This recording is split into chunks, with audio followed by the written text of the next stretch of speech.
Kadangi buvau pasistas į knockdowną praeitą savaitę, tai nusprendžiau nebeišsidirbinėti ir tiesiog imti Pavelo pavyzdį ir groti pagal jo dūdelę.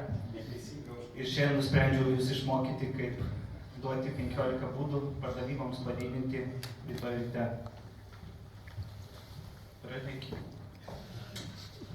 Bet iš tikrųjų to nebus, nes mano supratimu visa tai vis dar yra tai tiesiog tai, ką mes darome dabar su visais dirbtiniais intelektais, yra viso labo nieko daugiau negu vanduo. Vanduo toks pats, kaip bėga pas mane iš čiaupo, pas Pavelą toks pats iš čiaupo bėga vanduo. Lygiai taip pat su elektra, kuri bėga iš lizdo, nieko ypatingo, tai tiesiog infrastruktūra, mano supratimu. Ir jeigu šiandien esi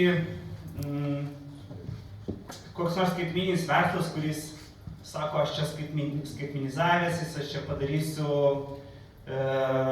mano konkurencinis pranašumas bus kažkoks dirbtinis intelektas, tai jums nutiks lygiai tas pats, kas nutiko su elektra, lygiai prieš 100 metų. Lygiai prieš 100 metų tiesiog atsirado elektra, kurią galima perduoti iš miestų į miestus ir nereikėjo bajoro mums kiekvienam kaime, kuris mums duotų elektrą. Tai lygiai tas pats nutiks ir su dirbtiniu intelektu, kad su jo pagalba išsiskirti aš manau, kad nebus įmanoma, nes jis tai ne kažkas wow, o tai bus tas pats, kas tiesiog mums nereikia nieko dėl to daryti, nes tai paprasčiausias dalykas, kurį turim visi, turim lygiai taip pat kaip ir vandenį bėgantį iš čiaupo. Taip, galbūt kažkas turės filtrą namie pasistatęs, biškį geresnį vandenį turės, bet iš esmės konkurencinio pranašumo tai niekam neduos. Ir taip, tas Einšteinas, kurį mes turėsim savo kišenį, tai jis kiekvienam iš mūsų galės pasakyti, kur pirkti, ką pirkti, kodėl pirkti, kokiais kiekiais pirkti, ir visą tai jis padarys mūsų interesais, kiekvieno mūsų piliečiai. Ir aš galėsiu tiesiog kišeniai turėti tą savo Einšteiną, kuris galės man per sekundę perskaityti visas knygas apie visas pasaulio dantų pastas, padarys tai geriau negu bet koks odontologas ir taip jis parinks man geriausią dantų pastą pagal skonį, pagal sveikatą, bet kurias charakteristikas. Kame problema? Tai iššūkis, mes kaip verslai šiandien, mes tiesiog dažniausiai, ką mes darom savo versluose, mes viską darom savo interesams, ne klientų, o savo interesams. Ir didieji verslai, korporacijos, kurios gamina produktus, jos gamina jos taip, kad maksimum atitiktų jūsų reikalavimus, tik tiek, kad jūs juos nupirktumėt, o visą kitą savo pelną pasiima. Ir dabar tas neveiks. Todėl mano pasiūlymas, tarkim, kad mūsų visa esmė, mūsų kaip verslininkų, kad mūsų produktas, jis ne geresnę paslaugą turi siūlyti, o pagerinti patį klientą. Ką tai reiškia? Kad tarkim, jeigu aš esu bankas, tai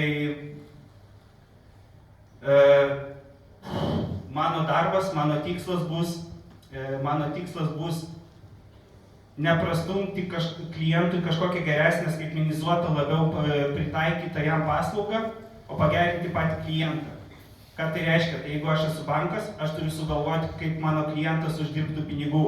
Neduoti jam kažkokį greitesnį aptarnavimą ir taip toliau, o tiesiog padaryti, kad aš būčiau turtingas.